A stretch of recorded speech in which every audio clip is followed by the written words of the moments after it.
아멘. 소돔과 고모라의 멸망 사건은 영화로도 제작될 만큼 불신자들까지 알고 있는 그런 이야기죠. 오늘 우리는 이 소돔성의 멸망 사건을 통해서 우리가 바로 그 소돔성에 살고 있는 멸망할 죄인이었다라는 것을 깨닫는 그런 귀한 시간이 되시기를 바랍니다. 1절에 보니까 저녁 때 두 천사가 소돔에 도착합니다. 처음에 아브라함에게는 몇 사람이 왔었죠? 어떻게 알아요? 세 사람이 왔었죠. 그런데 그 세 사람 중에 한 분은 남고 두 천사는 소돔성이 얼마나 멸망할 땅인가를 보러 갔습니다. 한 분이 남아서 아브라함과 함께 중보기도를 받으셨어요. 그분이 여호와 하나님이라고 말씀드렸죠. 생명의 역사가 일어날 때는 항상 셋이 활동해요. 우리가 삼위일체 하나님이랑 셋이 활동하는데, 근데 두 천사가 갈 때는요, 둘은 심판을 외치러 가는 상징적인 숫자입니다. 두 천사가 심판을 외치러 갑니다. 여리고성을 멸망할 때도 라합에게 두 정탐꾼이 들어가게 됩니다. 예수님께서도 제자들을 둘씩 파송하시면서 복음을 전하셔요. 복음 안에는 뭐가 담겨져 있냐면 심판이 담겨져 있기 때문에. 그래서 그 멸망할 소돔성에 하나님의 백성인 롯이 타락한 자들과 함께 살고 있는데 거기에 심판을 선포하러 두 천사가 간 거예요. 그런데 거기서 롯이 그 두 천사를 맞이하고 영접한 거예요. 전에 아브라함이 세 분이 왔을 때 그 세 분을 영접하죠. 그때 제가 뭐라고 설명드렸습니까? 자석이 오자 이 땅에 있는 쇠붙이들이 그 자석에 붙어버린다고 그랬죠. 우리가 얼마나 주님의 영접을 잘할 것인가가 아니라 자석이 쇠붙이에 당연히 들러붙을 수밖에 없다는 거예요. 롯은 하나님의 백성이기 때문에 하나님의 백성이 천사들이 오자 거기에 들러붙은 거예요. 그래서 그들을 영접하여 맞아들이게 되는 거죠. 그런데 그 소돔성의 모습이 어떠했는가 한번 봅시다. 4절에 보니까 같이 한번 읽어볼까요? 그들이 눕기 전에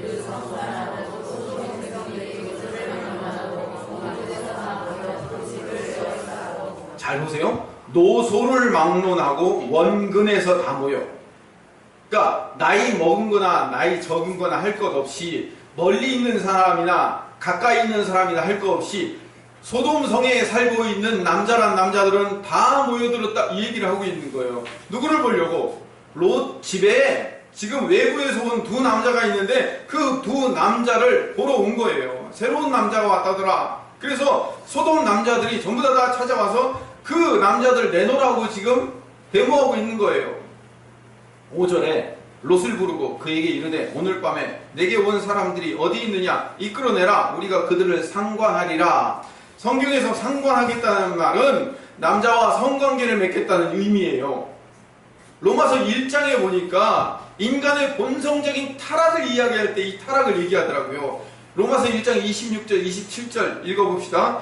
이 때문에 하나님께서 그들을 부끄러운 욕심에 내버려 두셨으니 곧 그들의 여자들도 순리대로 쓸 것을 바꾸어 영리로 쓰며 그와 같이 남자들도 순리대로 여자 쓰기를 버리고 서로 향하여 음욕이 불릴 듯하네 남자가 남자와 더불어 부끄러운 일을 행하여 그들의 그릇 때문에 상당한 고응을 그들 자신이 받았느니라. 하나님이 이 범죄한 세상을 그냥 내버려 두니까 니네들 마음대로 한번 해봐 라고 내버려 두시니까 이 세상이 순리대로, 그러니까 휘시스라는 말은 본질이란 뜻이에요. 본성 그대로 살아가는 것이 아니라 파라휘시스, 파라라는 말은 뭐뭐에 대항하다, 뭐뭐에 대적하다 이런 의미거든요. 파라휘시스, 그러니까 순리에 대항하여, 본성에 대항하여 영리로 쓰더라는 거예요.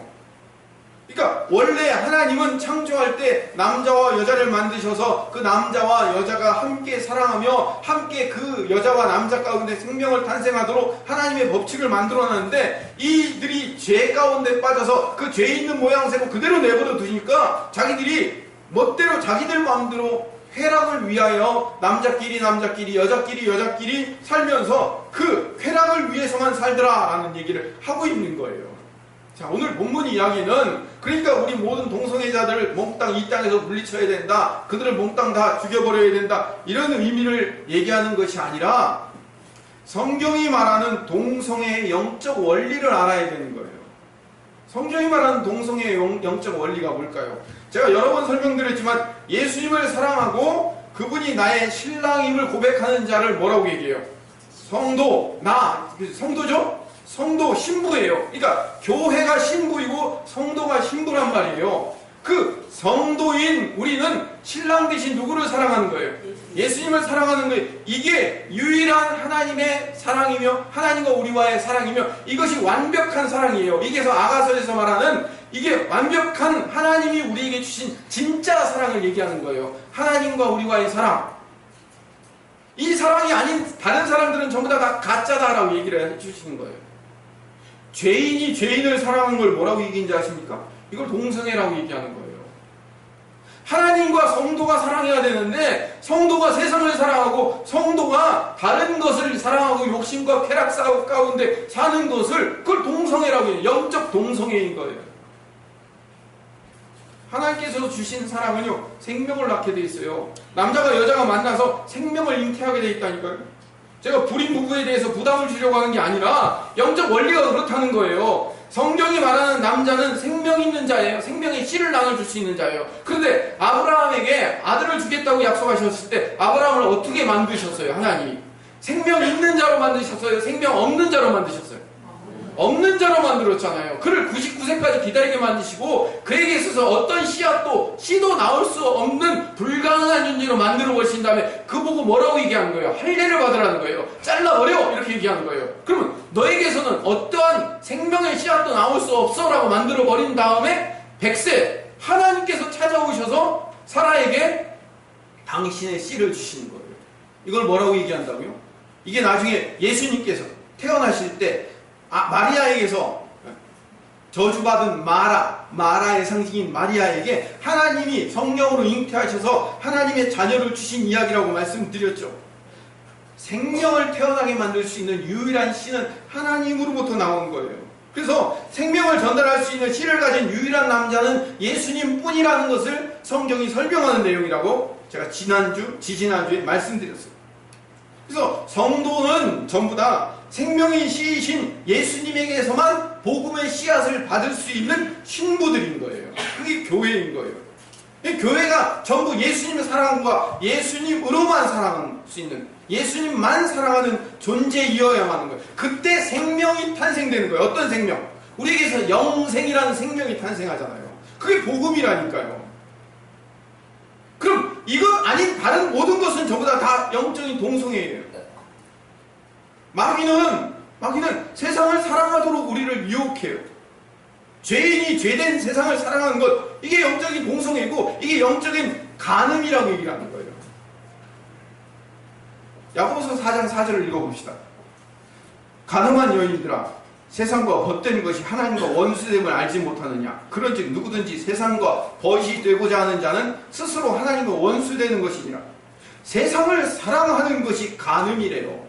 한 남자와 한 여자가 함께 사랑해야 되는데 이 남자가 다른 여자를 사랑하는 것을 간음이라고 얘기하는 거예요. 남자와 여자가 사랑해야 되는데 이 남자가 여자를 사랑하는 게 아니라 남자를 사랑하는 것을 동성애라고 얘기하는 거예요. 간음이나 동성이나 그 원리는 똑같아요. 하나님이 창조하시는 창조의 원리를 깨고 가는 거예요. 이 영적인 표현으로 하나님을 사랑해야 되는데 하나님이 내 인생의 주인이시고 그분만을 사랑해야 되는데 그분을 사랑하지 않고 세상을 사랑하고 세상의 육체를 사랑하고 육체의 쾌락에 관심 있는 인간의 본성이 바로 간음하는 자이며 동성애하는 자라는 거예요. 성경에 그걸 말하고 있는 거예요.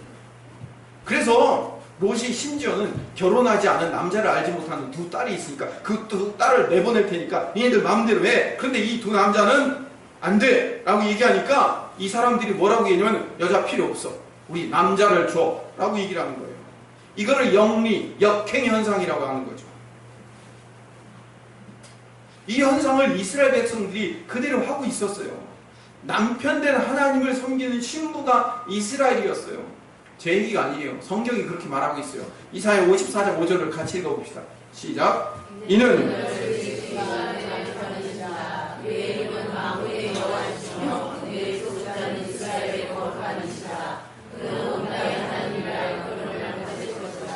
너를 지으신 이가 하나님이라는 거예요. 남편이래요. 이스라엘의 남편은 하나님이에요. 이스라엘은 하나님만 섬기는 자이어야만 하는 거예요. 하나님만 섬기는 민족이어야 해요. 근데 이스라엘이 가나안 땅에 들어와서 어떻게 합니까? 바알과 아세라를 섬기고 음행을 섬기는 거예요. 그게 뭐라고 얘기하면 이 가늠한 여인들아, 이 가늠한 자들아, 음에 가는 자들아라고 이스라엘 백성들에게 지금 목소리를 높여 하나님이 그들의 영리 현상을 말씀하시는 거예요. 신약 백성인 우리들에게도 말하고 있어요. 요한일서 2장 15절부터 17절에 같이 읽읍시다. 이 세상이나 세상에 있는 것들을 사랑하지 말라. 누구든지 세상을 사랑하면 아버지의 사랑이 그 안에 있지 아니하니 이는 세상에 있는 모든 것이 육신의 정욕과 안목의 정욕과 이생의 자랑이니 다 아버지께로부터 온 것이 아니요 세상으로부터 온 것이라. 이 세상도 그 정욕도 지나가되 오직 하나님의 뜻을 행하는 자는 영원히 거하느니라. 세상은 전부 육신의 정욕, 안목의 정욕, 이생의 자랑으로부터 나오는 자아를 숨기는 자들이 거하는 땅이 이 세상이에요. 여기는요, 여러분, 세상 사람들이 어떻게 살아요? 누구를 위해 살아요? 전부 다. 국가와 민족을 위해 살아요? 세계 평화를 위해 살아요? 이웃을 위해 살아요? 가족을 위해 살아요? 아니요. 그건 전부 다 나를 위해 사는 거예요. 나를 위해서 사는 자들로 똘똘 뭉쳐있는 것, 거기가 소돔성이에요. 소돔성. 이 세상이 바로 소돔성이라고요. 우리가 살고 있는, 우리가 발을 딛고 사는 이 땅이 소돔성이에요. 유황불로 곧 멸망할 이 땅이란 말이에요. 하와가 모함직도 하고 먹음직도 하고 지혜롭게 할 만큼 탐스러운 선악과를 따는 모습과 똑같이 우리도 이 세상의 그 모함직, 안목의 정욕, 육신의 정욕, 이생의 자랑을 쫓아다니는, 우리도 똑같은 하와 같은 존재이며 우리도 소돔성리에 사는 사람들과 똑같은 영리 현상에 빠져있는 자들이란 말이에요. 이 죄는 육신의 쾌락을 쫓아다니는, 이 육을 쫓아다니는 존재들인데, 이 육신의 쾌락의 근본 뿌리 안에는 누가 숨어있냐면 나가 숨어있어요. 이 나라는 자아가 숨어있는데 이 자아의 뒤에서 자아를 조정하고 있는 나쁜 놈이 마귀예요. 그래서 세상과 육신의 쾌락과 그 안에 숨어있는 자아와 그 자아를 뒤에서 조정하는 마귀는 동일선상에 놓여있어요. 똑같아요. 지들끼리 서로 살아가는 거예요. 세상과 육신의 쾌락과 자아와 마귀가 서로 함께 공존하여 함께 세상을 위해서, 자아를 위해서 자기 자신끼리 서로 좋아하면서 희낙낙하는 것을 뭐라고 얘기한다고요? 그게 간음이고 그 영적 동성애예요. 사사기 19장에 보면 소돔성에서 일어난 사건과 똑같은 사건이 일어납니다. 어쩜 그래도 하나도 안 틀리는 똑같은 사건이 일어나는지 한번 읽어봅시다. 그들이 마음을 즐겁게 할 때 그 성읍의 불량배들이 그 집을 에워싸고 문을 두들기며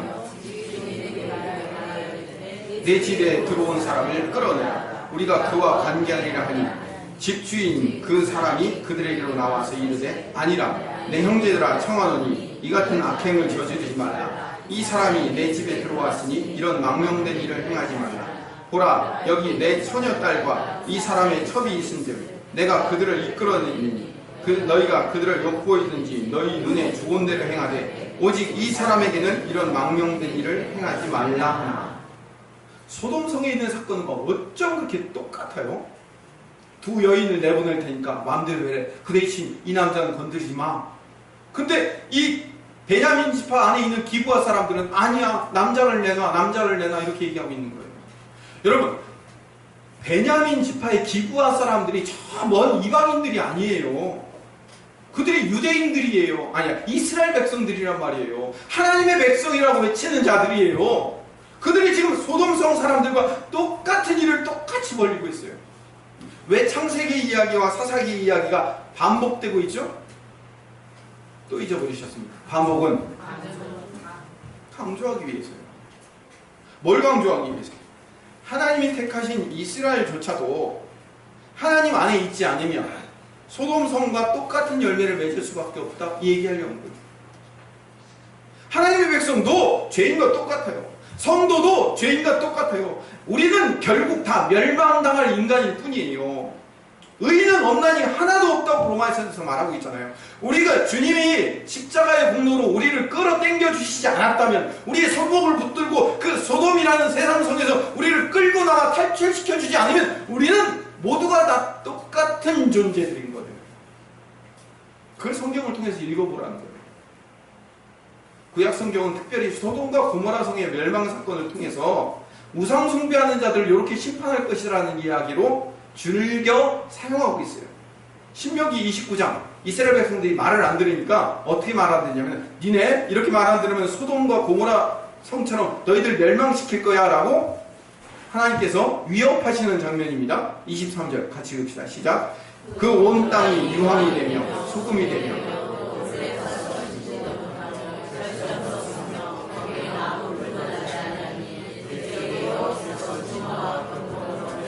소돔과 고모라와 아드마와 스보임의 무너짐과 같음을 보고 물을 것이요.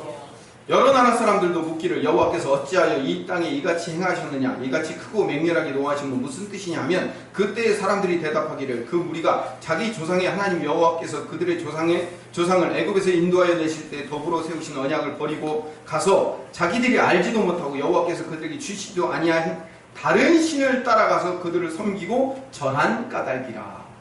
우상 숭배했기 때문에 내가 너희 하나님의 백성이라고 하는 이스라엘을 소돔과 고모라처럼 멸망시킬 것이다 라고 얘기하는 거예요. 하나님의 백성은 남편 대신 하나님만 섬겨야 돼요. 그런데 자꾸 얘네들이 간음을 저지르는 거예요. 자꾸 얘네들이 동성애를 저지르는 거예요. 하나님만 섬겨야 되는데 다른 남자, 다른 여자들을 찾아간단 말이에요. 이거를 영적 간음이며 동성애라고 말씀드렸죠. 이걸 지금 이스라엘 백성들이 하고 있는 거예요. 예레미야 23장 13절 14절 같이 읽읍시다. 내가 사마리아 선지자들 가운데 우매함을 보았나니 그들은 바알을 의지하고 예언하여 내 백성 이스라엘을 그릇되게 하였고 내가 예루살렘 선지자들 가운데도 가증한 일을 보았나니 그들은 간음을 행하며 거짓을 말하며 악을 행하는 자의 손을 강하게 하여 사람으로 그 악에서 돌이킴이 없게 하였은즉 그들은 다 내 앞에서 소돔과 다름없고 그 주민은 고모라와 다름없느니라. 이스라엘 백성도 하나님의 백성들도 간음을 저지르고 동성애를 저지른다는 거예요. 어떤 하나님만을 섬기지 않은 모든 행동은 다 소돔 땅과 같고 고모라 땅과 똑같다는 거예요. 이사야 13장 19절에 보면 바벨론을 심판할 때 뭐라고 얘기하냐면 열국의 영광이요 갈대아 사람이 자랑하는 놀이개가 된 바벨론이 하나님께 멸망당한 소돔과 고모라와 같으리니 하면서 바벨론이 소돔과 고모라처럼 멸망당할 것을 얘기해요. 예레미야 50장 40절에도 똑같이 바벨론을 심판할 때 소돔과 고모라 땅처럼 멸망할 것이라고 얘기를 하고 있는데 이게 무슨 얘기냐면 여기 성경에 항상 바벨론은 누구를 상징하냐면 요한계시록에서 이 세상을 상징해요. 이 세상. 제가 요한복음 할 때 설명드렸죠. 큰 바벨론은 이 세상이에요. 이 세상. 그런데 요한계시록에 음녀가 적그리스도죠. 마귀. 이 마귀에게서 나온 음녀가 이 큰 바벨론을 타고 다녀요. 말처럼. 그러면서 세상을 지배하는 거거든요. 그런데 잘 보세요. 신약 성도들도 우상을 섬기는 바알과 아세라와 같은 눈에 보이는 우상을 섬기는 것이 아니라 성도들도 우상을 섬기더라는 거예요. 신약 백성인 우리 성도들도 어떤 우상을 섬기냐면 바벨론이라는 우상을 섬기더라는 거예요. 그게 요한계시록에 나와요. 바벨론은 어떤 우상이냐면 방금 말씀드렸던 대로 음녀가 바벨론을 타고 다니면서 성도들을 핍박하는 요한계시록의 상징이에요. 결국 마귀가 세상을 타고 다니면서 세상의 육신과 세상의 육체와 세상의 돈을 사용해서 육신에 거한 자들을 유혹하는 것을 성도의 핍박이라고 얘기합니다. 핍박이 뭐예요? 핍박은 우리를 힘들게 하는 게 핍박 아니에요? 우리가 고통당하는 게 핍박 아닙니까? 예, 우리가 고통당하는 것만 핍박이 아니라 성도들이 세상 방법에 대해서 동경하며 세상의 가치에 대해서 부러워하고 있으며 이 세상의 가치를 우리가 같이 누려야 되는데 세상 사람들처럼 우리가 세상의 가치를 누리지 못하는 것에 대해서 안타까움을 갖고 있는 것을 뭐라고 얘기한다고요? 음녀의 핍박이라고 얘기한다고요. 여러분들은 지금 날마다 그 음녀의 핍박을 받고 사는 자들이에요. 우리는 전부 다 이 땅에서 이 땅의 가치를 얻고 싶어요. 로또에 좀 당첨 딱 돼서 한 사람만 당첨되면 우리 이전하는 거 아무 문제 없어요. 그렇죠? 로또를 사시오. 그 하나만 당첨되면 다 베풀게. 나눠줄게. 우리는 세상의 어떤 그 가치가 좀 뻥 터졌으면 나도 좋고 너도 좋고 누이 좋고 배고 좋고 또랑치고 가지고 다 좋을 것 같은데 하나님은 이 세상의 가치, 이 땅의 가치를 주고자 하지 않으시더라는 거예요. 그런데 우리는 신앙이라는 것을 이용해서 이 땅의 가치를 얻으려고 해요. 그걸 영적인 동성애라고 얘기합니다. 그게 영적 간음이에요. 우리는 우리 성도들이 끊임없이 신랑 대신 예수님을 그리워하고 그분을 모시고 그분 안에 사는 것이 우리의 영원한 소망이며 기쁨이며 감사이며 감격이며 우리의 예배가 되어야 하는데, 신랑이 찾아와서 그 신랑이 주는 월급이 신랑보다 훨씬 더 좋더라는 거예요. 그렇죠? 왜 아멘이 안 터져 나오냐고요. 솔직하게 살자고요. 여러분, 이 세상이 어떻게 살아가고 있어요? 돈만 많이 벌어오면, 능력만 있으면 그 남자가 어떤 남자든 별 상관이 없어요. 배가 나오든 머리가 까졌든 키가 작든 상관없어. 돈만 많이 벌어오면 최고야. 그런 남자를 얻고 그 남자와 살고 싶은 사람. 이 여자가 어떤 사람인 줄 아세요? 남자가 중요한 게 아니라 그 남자가 주는 유익이 중요한 거예요. 그럼 그 남자와 사랑하는 사람이에요? 아니죠. 아니잖아요. 우리는 예수님 그분을 사랑하고 그분 안에 거하면 그분이 내 인생의 전부임을 살아야 되는데, 그분이 나에게 주실 유익이 더 중요한 거예요. 그분 손에 덜렁덜렁 담은 비닐봉투 안에 뭐가 들었을까가 훨씬 더 우리에게는 중요한 거란 말이에요.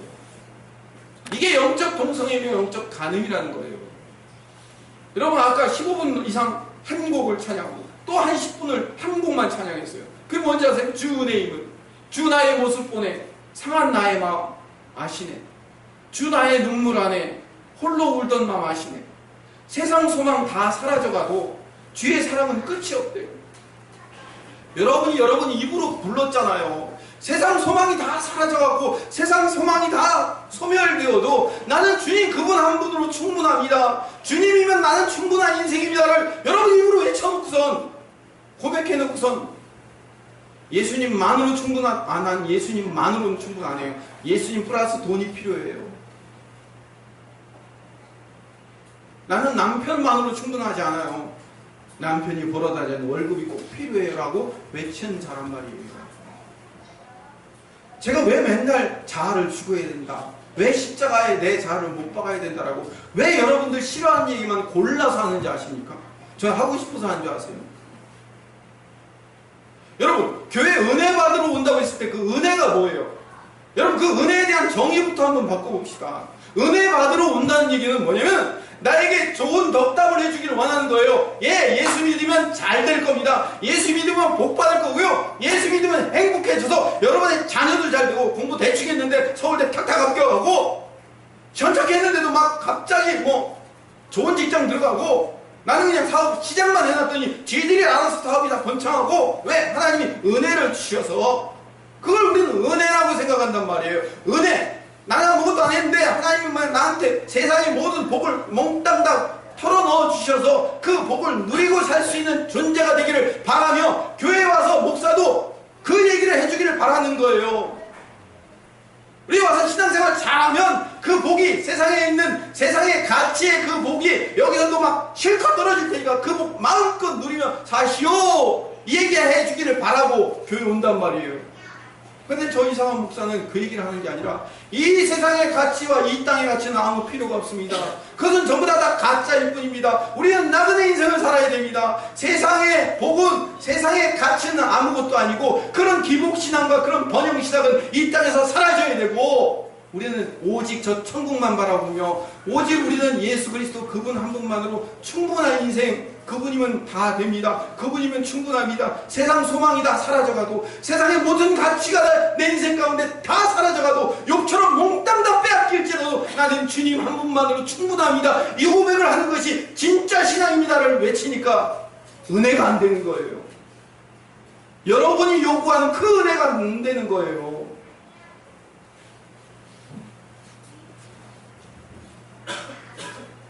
제가 몰라서 안 하는 게 아니고 안 해서 안 하는 것도 아니에요. 성경이 그렇게 이야기하고 있는 거예요. 가짜들은요, 성경에서 당신은 구원받았기 때문에 성경에 나와 있는 그 죄인들과는 아무 상관이 없는 사람이라고 가르쳐요. 거짓 교사들은요, 언제나 성경을 읽으면서 당신이 다윗이 될 수 있다고 얘기해요. 당신이 아브라함이 될 수 있고 당신이 모세가 될 수 있다고 얘기해요. 우리 모두가 다 다니엘처럼 기도하면 놀라운 능력을 받고 그 능력을 행할 수 있는 다니엘 같은 사람이 될 수 있다고 우리에게 가르친단 말이에요. 거짓 교사들이. 당신은 할 수 있다. 당신은 주님만 믿으면 주님 안에서 모든 것을 다 가능하게 할 수 있다. 당신의 열심과 열망을 부추기고 있단 말이에요. 그 거짓 교사들이. 그렇지 않아요. 성경에 나와 있는 모든 죄성을 가진 동성애자들이 결국 나이며, 모든 가늠하는 자들이 결국 이 성도인 나일 수밖에 없다는 것을 가르치는 거예요. 그 나를 읽어내야 되는 거예요. 여러분, 바리새인들이 왜 예수님께 책망을 받았습니까? 바리새인들은요, 저 성경 안에 살고 있는 죄인들과 세리들과 청녀들을 무시하며 그들을 멸시할 거예요. 어떻게 너희들은 그런 율법조차도 못 지키니? 너는 어떻게 그런 율법도 못 지켜서 그렇게 떨어져 나간 세리와 죄인과 청녀들이 될 수밖에 없었니라고 그들을 손가락질하고 있단 말이에요. 어리석은 것들, 저 못난 것들, 당신보다 못난 사람들에 대해서 비교 우위를 세우는데 우리의 신앙을 사용할 수밖에 없어요. 이게 비판이고 이게 비난이에요. 그 바리새인들의 비난을 우리도 하고 있잖아요. 저 못난 것들, 저 신앙생활도 똑바로 못해갖고 지질공상으로 사는 것들이라고 우리가 손가락질하고 있잖아요. 여러분은 아마 종로 5거리 앞이나 아니면은 시청 앞에서 동성애자들이 퀴어 축제를 할 때 그들을 향하여 비난의 핏대를 세우고 저 쓸모없는 것들, 저 버러지 같은 것들이라고 우리는 손가락질할 수 있어요. 저런 되먹지 못한 놈들이 없어지고 사라져야 이 땅이 평화로워 행복이 올 거라고 우리는 그렇게 얘기할 수 있어요. 그 죄에서 허우적거리는 자들을 향하여 우리는 욕해될 거예요. 전병훈 목사를 향하여 우리는 핏대를 세울 것이며, 나이저 이동현 목사를 향하여 정죄의 손가락질을 해댈 거예요. 그들이 좋은 사람들이 아니에요. 나쁜 사람들이에요. 그 죄를 지적받고 그들이 전부 다 회개하며 돌아오지 않으면 안 될 나쁜 사람들이에요. 그런데 그 나쁜 사람들과 함께 그들을 향하여 손가락질하는 나도 나쁜 사람이라는 것을 배워야 된다는 거예요. 그들을 향하여 손가락질하고 있는 이 내가 바리새인이며, 그들을 향하여 손가락질하며 저주하고 있는 이 내가 사두개인임을 깨달아야 된다는 거예요. 성경을 통해서. 성경은 그 파렴치하고 더럽고 추악하고 나쁜 이중인격자이며 가짜 신앙인이 바로 나였습니다. 언제나 나는 나의 이익과 나의 자랑과 나의 과시와 나의 잘남을 위해서 살고 있는, 철저하게 신앙생활조차도 나를 위해서, 나의 유익만을 위해서 살고 있는 영적 동성애자이며 간음자임을 폭로되어야 되면 드러나야 되는 것이 신앙인 거예요. 그리고 그 자아가 십자가에 못 박혀가는 삶이 우리의 신앙생활이에요. 그 신앙이 시작되었을 때 여러분 안에 새로운 변화가 시작되고 여러분 안에 새로운 바뀜이 시작되는 거예요. 우리 안에 철저히 주님 앞에 회개하는 회개, 십자가의 못 박음이 없으면 우리가 하는 어떤 열심과 우리가 하는 어떤 신앙의 행위도 다 모래 위에 지은 성일 뿐이에요. 주님이 그렇게 말씀하셨잖아요. 반석 위에 세우라고. 나는 아무것도 아니고 나는 죄인이며 나는 불가능한 존재입니다. 나는 주님이란 그 든든한 반석 위에 세우지 않으면 나는 돌 하나도 세울 수 없는 존재임을 고백하는 회개부터 출발하지 않으면 내가 10년을 쌓든 20년을 쌓든 평생을 쌓든 내가 쌓은 그 어떤 신앙도 무너지는 탑밖에는 안 된다는 것을 아셔야 돼요. 그래서 주님이, 세례 요한이 복음을 처음 외칠 때 제일 먼저 복음을 전하면서 외친 말이 회개하라 천국이 가깝다고 얘기하는 거예요. 회개해야 돼요. 천국이 가까웠다는 것은 우리에게 행복이 도래했다는 의미가 아니라 종말이 임했다는 의미예요. 이제 우리에게 종말이 임했어요. 여러분의 개인의 종말뿐만 아니라 이제 예수님이 곧 오셔서 우리 인생에 종말을 주실 수 있어요. 그때가 언제인지 모르지만 그 종말 목마를 때 우리는 주님, 그분이 내 인생의 주님이심을 고백하는 그 반석이 우리 안에 든든히 세워지지 않으면 안 돼요. 그래서 이 복음을 전하고 이 복음을 전하면서 예수님이 인간의 절망을 얘기하잖아요. 인간의 불가능성을 얘기했단 말이에요. 니고데모가 나타났을 때 그 니고데모가 어떻게 영생을 얻을 수 있습니까? 라고 얘기하자 거듭나지 않으면 안 돼. 부자 가는 청년에게 어떻게 영생을 얻을 수 있습니까? 내 것을 다 팔아. 가난한 자에게 나눠주고 나를 쫓아와. 부자가 하늘 날아가는 것이 낙타가 바늘귀에 들어가는 것보다 더 어려워! 라고 우리에게 절망을 외치고 있는 거예요. 여러분이 이 땅에서 하나님 잘 믿고 여러분들이 복받아서 이 땅에서 뻥뻥거리면서 누리며 살기를 바라는 그 마음이 죽지 않으면 낙타가 바늘귀를 들어가는 것보다 여러분이 천국 들어가는 게 더 어려워요. 그걸 내 마음 가운데 인식하고, 아, 그렇습니다. 내가 소돔 성에 사는 내가 죄인이며 내가 소돔 고모라 성에 살고 있는 내가 동성애자이며 가는 자입니다 라는 것을 내 입으로 토설하며 고백하며 나는 주님 이외에는 방법이 없습니다를 고백하는 자가 되어야 됩니다. 그 고백을 통하여서 우리 신앙이 출발하지 않으면 안 돼요. 그렇지 않으면 우리 이 땅에서 얼마나 자기 자신만 위해 사는 존재이며 죄인과 죄인끼리 어울려 쾌락을 즐기는 동성애자들이며 가늠하는 자들인가를 모를 수 있어요.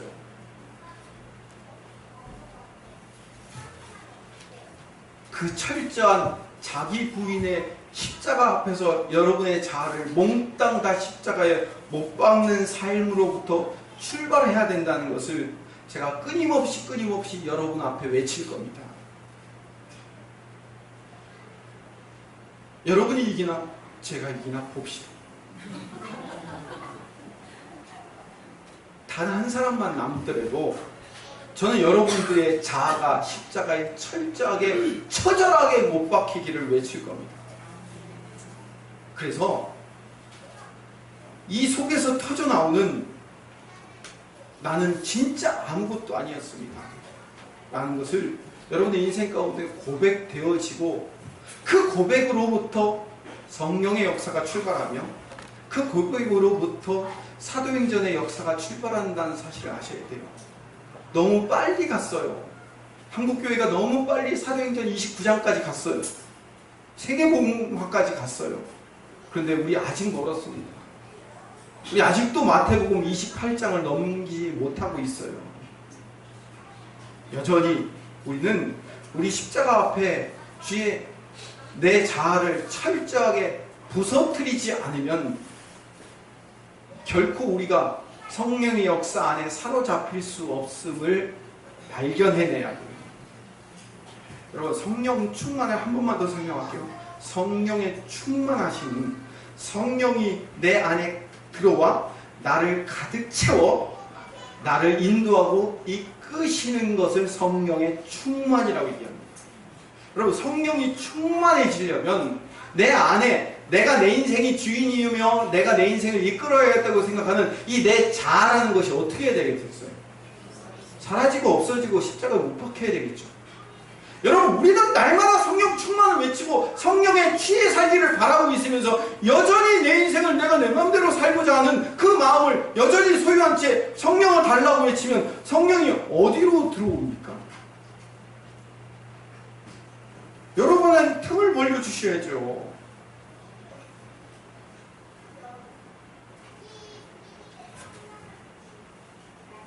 주를 위한 이곳에 예배하는 자 중에 그가 찾는 이 없어 주님께서 슬퍼하시네. 그 어느 것도 난 필요 없네. 주님만 경배해. 주 은혜로 이곳에 서 있네. 엎드려 절하세. 그 어느 것도 난 필요 없다고 찬양을 해놓고 찬양만 해놓죠. 그렇죠. 찬양만 그 어느 것도 필요 없다고 얘기하고 찬양만 세상 소망 다 사라져가도 나는 주의 사랑하면 충분하다고 찬양만 하고 우리가 우리의 인생을 살 때는 하나님 어느 것도 필요 없다니요. 하나님 돈이 필요하지. 세상 소망 사라지면 안 돼요. 세상의 가치와 세상의 복을 여전히 주셔야 됩니다라고 여러분의 입술로 고백하는 찬양과 여러분의 삶이 전혀 동떨어진 입술의 고백과 마음의 생각이 전혀 다른 삶, 이중적 삶을 살아가는 것, 그걸 뭐라고 얘기한다고요? 간음, 동성애라고 얘기한다고요. 그 삶에서 여러분 자아가 터져버리고 폭발하셔서 주님만을 신뢰하며 의지하는 자로 세워지시기를 간절히